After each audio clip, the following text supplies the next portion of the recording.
एक minute miss Mayuri.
काय झालं रडायला? तेच ना, केवढी घाबरले मी इकडे. काय? तू टोपी, त्याला पेढीमध्ये कसलं तरी लेटर मिळालं. राजवीरवर झालेल्या हल्ल्याबद्दल काहीतरी लिहिलं होतं. काय? हो आंटी, तू टोपी मला बोलतो की ते लेटर मी लिहिलंय. मी आंटी, मी तुझ्या केबिन मध्ये आयलाइनर लावत होते, तर हा टोपी आला डायरेक्ट केबिन मध्ये, स्वतःची केबिन असल्यासारखा, आणि मला ते लेटर दाखवून बोलायला लागला की हे तुम्ही का लिहिलंय लेटर. मला टॉर्चर करू लागला, माहिती, हॅरेस करू लागला मला. एकदा तर टोपी स्वतःच किती गडबड आहे. मला तर वाटतं हा सगळ्यांना त्या टोपीचाच गेम असणार. राजवीरच्या गुड बुक्स मध्ये राहायचं असतं ना, त्याला चांगलं चांगलं चांगलं दाखवायचं असतं सगळं, म्हणून त्याने हे सगळं केलं असणार. आंटी, आय स्वेअर मी हे सगळं काही केलेलं नाहीये, खरं सांगते मी. आंटी, मी हे सगळं का करू? यामिनी, ताबडतोब हातपाय हलवावे लागतील. कोण आहे तो माणूस हे लवकरात लवकर शोधून काढावं लागेल. उद्या जर या गोष्टी राजवीर पर्यंत गेल्या तर संपलं सगळं.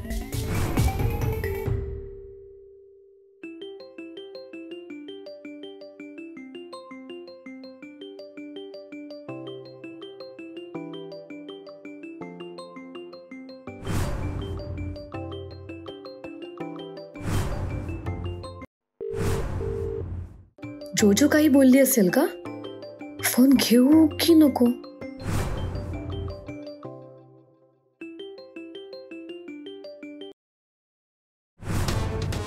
भाऊसाहेब, बघितलं, मी सांगितलं होतं डेंजर आहे तो.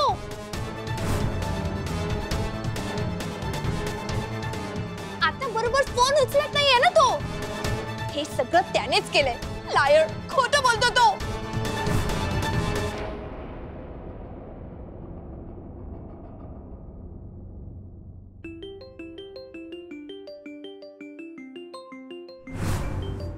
Miss Mayuri, important phone call असेल तर घेऊ शकता.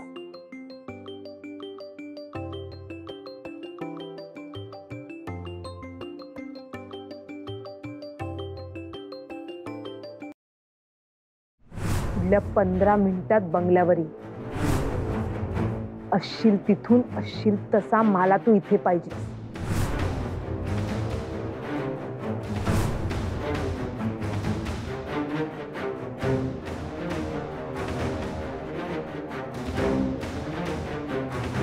काय झालं मिस मयुरी? कोणाचा फोन होता? सर मला घरी अर्जंट निघावं लागेल. पनीर हवंय. पनीर म्हणजे?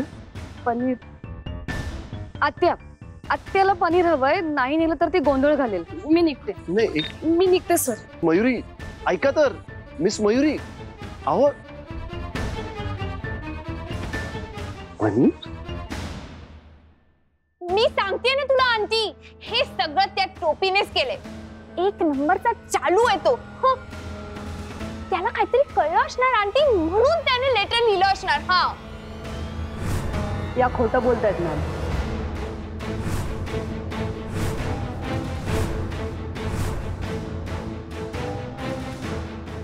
हे टोपी, यू लायर, खोटाडा. नेहमी तूच काहीतरी घोळ घालतोस आणि माझ्यावर आरोप घालतोस. हा नेहमी तू वाचतोस, पण यावेळी मी तुला लाईफ टाइम जेल मध्ये पाठवणार आहे. आताच पोलिसांना फोन करते. हे जोजो, मी आहे ना, मी बोलते. आणि सोडू नकोस त्याला, त्याने केलं सगळं.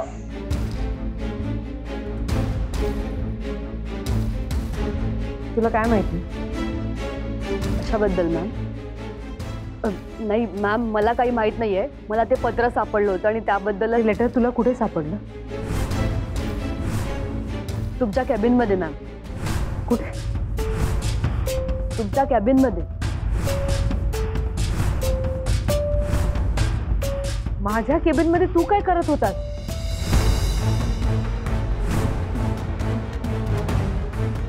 मॅम मी ते फाईल्स ठेवायला गेलो होतो तिथे. सो माझ्या केबिन मध्ये ते माझे रूल्स मी तुला परत सांगायला हवेत भाऊसाहेब.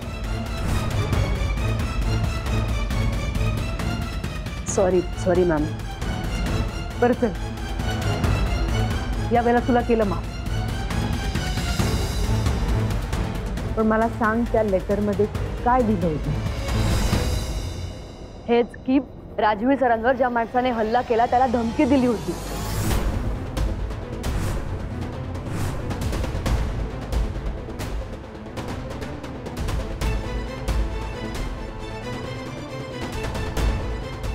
मग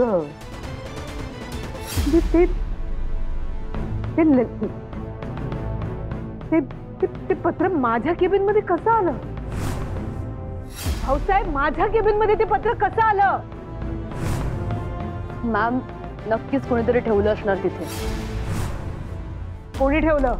एकतर पेढीत काम करणारं कोणीतरी, किंवा अशी व्यक्ती जी नेहमी पेढीत येत जात असते. आणि पेढीत काम करणारं तर कुणीच नाहीये मॅम. मग नक्की कोण, तेच मी शोधत होतो. कशावरून? माझ्या केबिन मध्ये सहजासहजी कुणी जाऊ शकत नाही. तू जातो.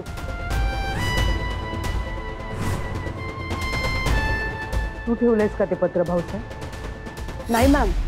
तू अपराधी आहेस ना? नाही मॅम, मी नाही. जोजो मॅम सुद्धा तुमच्या केबिन मध्ये सारख्या जात असतात.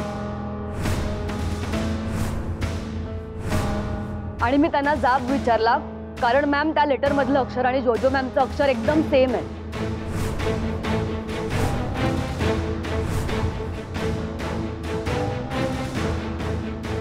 खोटं बोलतोय तू, खोटं बोलतोय. पत्र दाखव.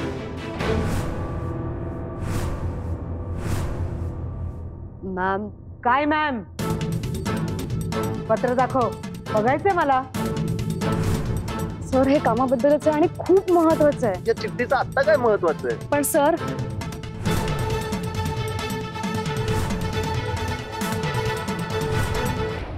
अरे काय म्हणते मी? कुठे ते पत्र? मॅम ते पत्र नाहीये.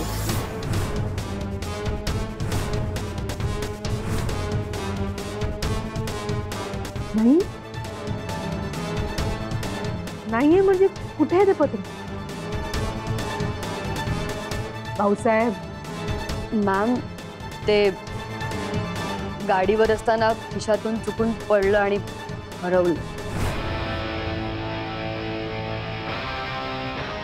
हरवलं? पडलं की तू टाकलास, मला ब्लेम करतो आणि आता काहीतरी वेगळंच सांगतोय हा. आय टेल यू ना आंटी, एक नंबरचा ड्रामेबाज आहे हा. आधी स्वतःच लेटर लिहिलं असेल आणि ओ माय गॉड पकडला जाऊ म्हणून स्वतःच डिस्ट्रॉय केलं. काय रे, हे सगळं तू केलंयस का भाऊसाहेब? नाही मॅम, मी नाही केलंय. हे सगळं जोजो मॅमने केलंय.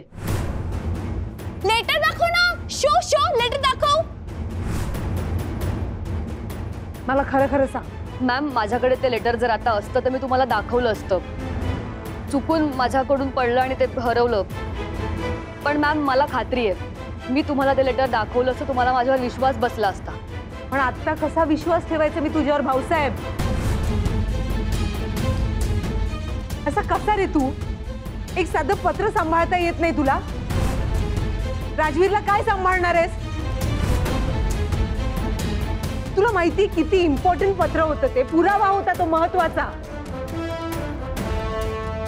त्याच्यामुळे आपल्याला राजवीरच्या हल्लेखोरांना पकडता आलं असतं. आता मला सांग, आपण कसे शोधणार आहोत?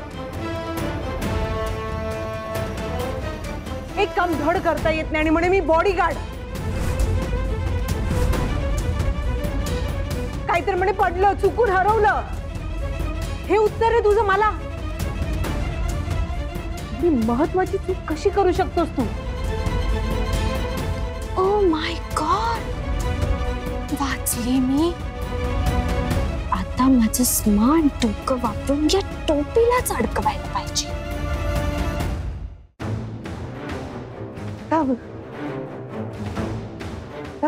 पत्र कोणी लिहिलंय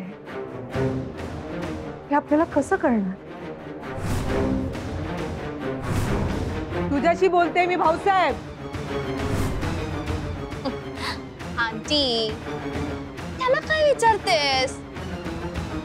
त्याला माहिती असतं तर त्याने आधीच सांगितलं असतं ना. खोटं बोलतोय तो.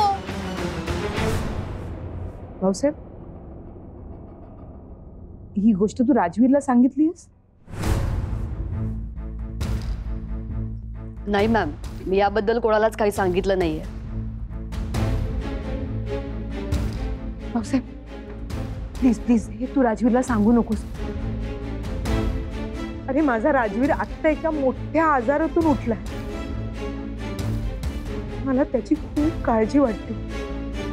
प्लीज प्लीज हे बघ, मी स्वतःहून कोणी पत्र लिहिलंय ना हे शोधून काढलं. पण माझ्या राजवीरला काही कळता कामा नये. मला त्याचं खूप टेन्शन. तू बरा राहायला पाहिजे. मला त्याची तब्येतीची काळजी वाटते. तुला कळतंय ना भाऊसाहेब? हा बेटा, मी काय म्हणते ते कळतंय ना? हो मॅम. ऐक, आणि अजून तुला पुन्हा जर असं लेटर आलं ना तर सरळ माझ्याकडे ये, मला येऊन सांग. हा? हो मॅम. ओके, तू जा आता, पण कुणालाही सांगू नकोस. थँक्यू.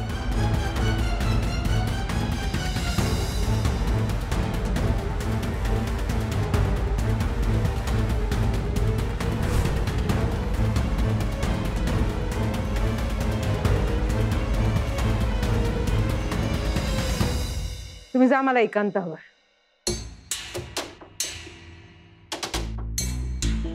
जोजो, एकांत म्हणजे मला इथे एकटं थांबायचं. आउट.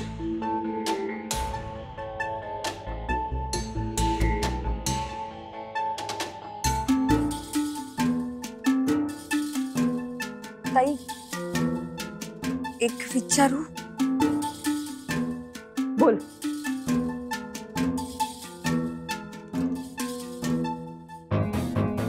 तुला खरंच असं वाटतंय का की हे जे काही झालंय ते सगळं त्या बॉडीगार्डने केलंय? शक्य नाही.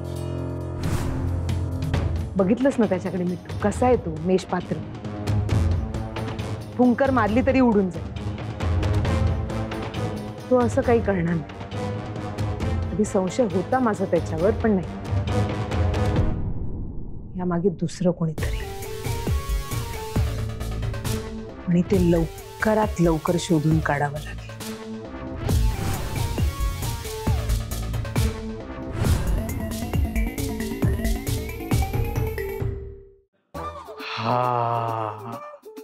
गॅरी, हा काय रे तुझे केस?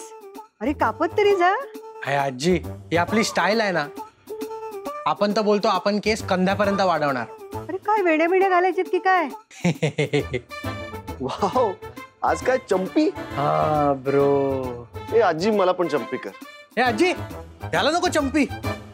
नाही, कारण तुझ्या हाताने चंपी करून माणूस जेवढा हॅपी होतो तेवढा हॅपी तर ब्रो ऑलरेडी वाटतोय ना. बरं ते जाऊ दे, पण तुला रूम मध्ये कोणाचे तरी गाल रेड रेड झाल्यावर का नाही वाटत आहे? ए गॅरी, कोणाचे रे? आता कोणाचे ते आपल्याला नाही माहिती बाबा. आपण कोणाचे सिक्रेट विक्रेट सांगत नाही. म्हणजे कोणीतरी आलंय आणि रूमचं वातावरण एकदम गुलाबी गुलाबी रोमॅन्टिक झालं असं नाही वाटत? अरे काय म्हणतोय हा? काय आजी, तू गॅरीच्या बोलण्याकडे कुठे लक्ष देतेस? बर, मला सांगायचं नाहीये का? नाही. तू सांग बरं मला गुलाबी वातावरणाबद्दल. आजी आपण सांगितलं असता, पण ब्रोला कसं आपल्यापेक्षा भारी सांगता येईल ना. तू ब्रोला विचार. अरे तू आता तू सांगणार नाहीयेस, गॅरी पण नाही म्हणतोय, मग मला इथे सांगणार आहे कोण? आजी हे बघ. ठीक आहे, मी तिलाच विचारते. हे आजी, तिला म्हणजे तुला कसं माहिती का ती कोण आहे ते? हो, तू सांगितलं. नाही आपण नाही सांगितलं. ए ब्रो, आपण नाही सांगितलं कसम से. अरे तुला बोलतो ना ब्रो. अरे कसम से नाही सांगितलं. अरे नाही ब्रो, अरे नाही सांगितलं. आजी नाही, आजी सांग ना. तू सांग त्याला, तू सांग. तुला कसं कळलं? आता ते महत्वाचं नाही, सांगते. राजवीर, तुझ्या केसाला तेल लावायचंय ना? बस ब्रो, तेल लावून घे. बस माहिती.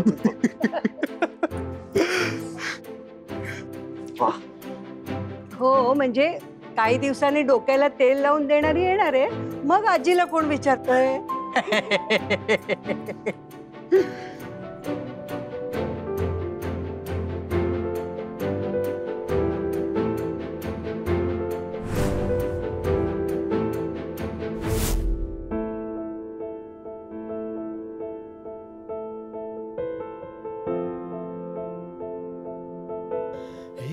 बोल प्रीतीची अजब कहाणी, बोल प्रीतीची अजब कहाणी, बोल प्रीतीची अजब कहाणी.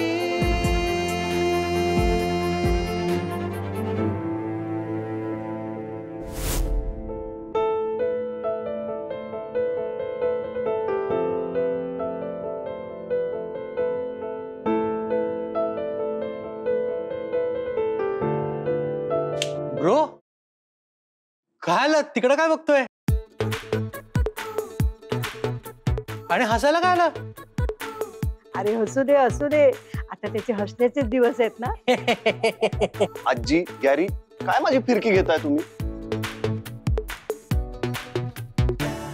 हे आजी, पण तू आपल्याला सांग ना, म्हणजे कसं कळलं तुला कोण आहे ते? हा सांग ना, सांग ना आजी.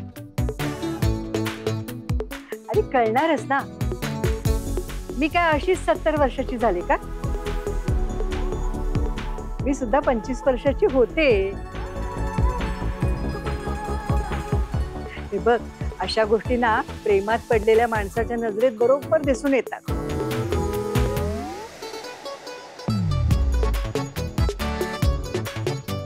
काय रे? काही नाही. आजी चंपी करतेस ना?